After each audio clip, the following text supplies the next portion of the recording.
Théano Jaillet sort du métro londonien, bonnet vissé sur la tête. L'ancienne directrice du musée de Tahiti et des îles apprécie son nouveau cadre de vie, malgré le froid.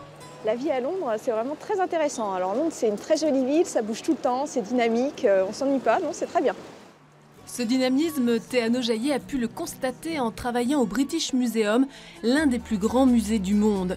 Elle participe à la préparation d'une exposition à l'occasion des 250 ans du premier voyage du capitaine Cook dans le Pacifique.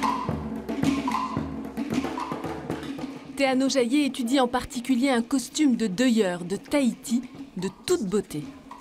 Le costume de deuilleur, c'est un costume qui était utilisé lors du deuil d'un chef. Donc, il était porté soit par un prêtre, soit par un proche de la famille du défunt. Et il intervenait dans le cadre d'une grande cérémonie qui s'appelle le Hewa Tupapau. Alors, ce costume en particulier, qui est au British Museum, c'est un costume qui aurait été collecté par James Cook lors du deuxième voyage qu'il fait à Tahiti. Le costume très rare que l'on voit ici en kit n'a pas été restauré depuis les années 60. Celui-là, il est très beau, il est décoré. Théano Jaillet participe à ce travail de recherche et son regard de Tahitienne est apprécié. Le fait que Théano soit avec nous pendant 7 semaines, qu'elle comprenne la manière dont fonctionne le British Museum, tout cela a permis qu'elle participe à 100% dans le projet d'exposition du costume de deuilleur. Le musée de Tahiti et des îles ne possède pas de costume de deuilleur en entier. Or, ces cérémonies funéraires étaient très importantes en Polynésie avant l'arrivée du christianisme. On sait que ça pouvait durer 1 mois. On ne sait pas si ça pouvait durer plus, si en général ça durait moins.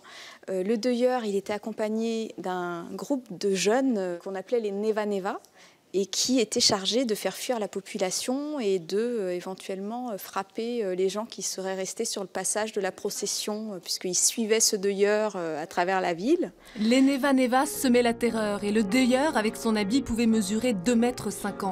Son visage était recouvert de ce masque de nacre. Il ne voyait que d'un œil à travers ce petit trou. Le costume de deuilleur sera exposé au complet fin novembre au British Museum. Théano Jaillet espère bien revenir à cette occasion à Londres, voir le travail accompli.